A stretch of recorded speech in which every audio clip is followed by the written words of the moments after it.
Going to Kona as a triathlete is something you should certainly consider. Taking part in an Ironman is the ultimate challenge. It's one big adventure that you want to accomplish to the best of your abilities. After a few days or weeks have passed since your first Ironman, you may begin to wonder, is it possible for me to compete in the big show? Where we know more. In today's video, we will share some tips on how you can qualify for Kona. So if you're an aspiring triathlete, be sure to watch until the end of this video. Welcome to Triathlon Global Insights, the motivation channel for all triathletes. Don't forget to like and subscribe to our channel and press the bell icon to stay updated with what's happening in the triathlon world. We keep you updated about triathlon news, incredible races, training tips, and information about pro athletes.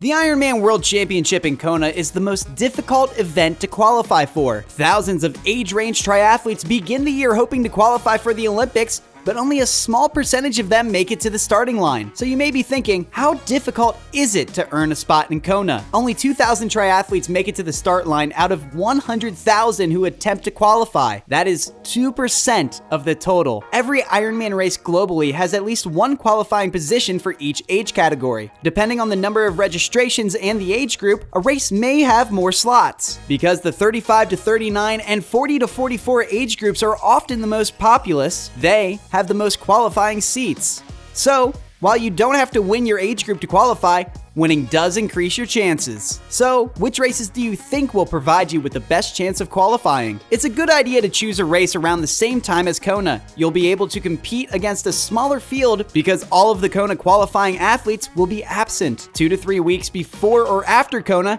Ironman Taiwan, Barcelona, Louisville, and Florida. In 2017, less than 800 people competed in Ironman Taiwan. So, if you're willing to fly to Asia, your chances of qualifying skyrocket. Even with fewer Kona-bound triathletes in certain races, it doesn't make them easier. These 4 events had an average qualifying time of 9 hours and 20 minutes to 10 hours and 10 minutes for men, and 10 hours and 10 minutes to 11 hours and 10 minutes for women. Many of North America's best age group triathletes call it a season when September arrives. However, if Kona is on your mind, this is your chance to qualify. You can peak for a lot of the November-December Ironmans worldwide if you plan your training well and attend a few late-season training camps in warm climates. What about the Kona auction and the Ironman Legacy program? 3 years ago, the Ironman Lottery program was introduced. The lottery allowed 100 lucky age group triathletes to compete in Kona without qualifying. However, the US federal authorities put an end to this in 2015, declaring the activity to be an unlawful gambling organization. Ironman paid the authorities nearly $2.5 million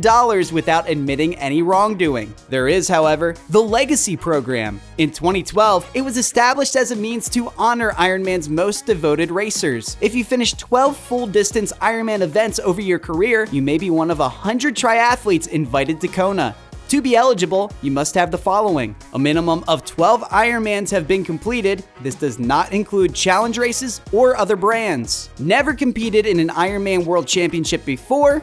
You must have completed an Ironman for the past 2 years, and you must be enrolled for an Ironman in the current year. If you satisfy those requirements, you'll be entered into a lottery with 100 other triathletes. Now, with all that information given, these are some tips to consider on your qualification for Kona. Number 1. Slow and steady wins the race. Long-distance triathlon should be approached with caution. First, you must establish a strong foundation and capitalize on it. Listening to your body, tracking your statistics, and having a competent coach who can be impartial about your training are all critical. You could go to Kona in your first year of training, but I believe it is best to grow slowly and gradually in the long run. It will assist you in continuing to enjoy the sport. Number 2.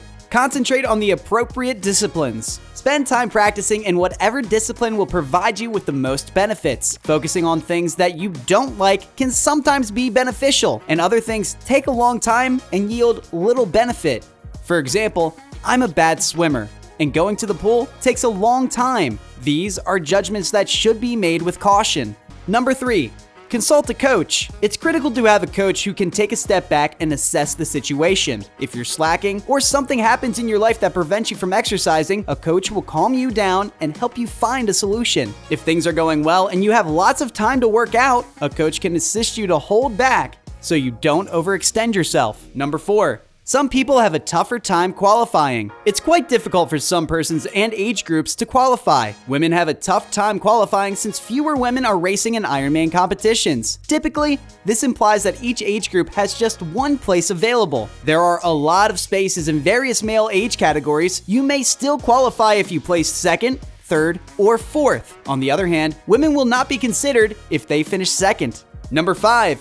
Choose the appropriate race. A race's qualifying berths are proportional to the number of competitors. Some races have many more spots than others. There are races with a small number of extremely competitive entries. In the United States, qualifying is generally easier, and early season events are generally less competitive, which means you'll have to train through the winter. Number 6. Don't be fooled. People look at qualification times from prior years to see how quick a race was. However, a race with a sluggish qualification time this year might have a very fast qualification time next year. The best approach is to assess your skills and limitations before choosing a race. Number 7. Concentrate on a single race. It's difficult for ordinary working individuals to combine many races in a year with their regular jobs and family obligations. If you're in this situation, the best thing you can do is build on your foundation and concentrate on one peak qualification race. If it works out, wonderful. If not, try again next year. As you can see, there are a lot of methods on how you can compete in Kona, and they do have one thing in common. They all need substantial training and preparation. That ends our video for today. I hope this information and tips will help you on your upcoming race in Kona. Best of luck on your triathlon journey. Thanks for watching and staying with me up until the end. You may like, subscribe, and press that notification bell so that you'll be updated on my next upload. Take care, everyone. Bye.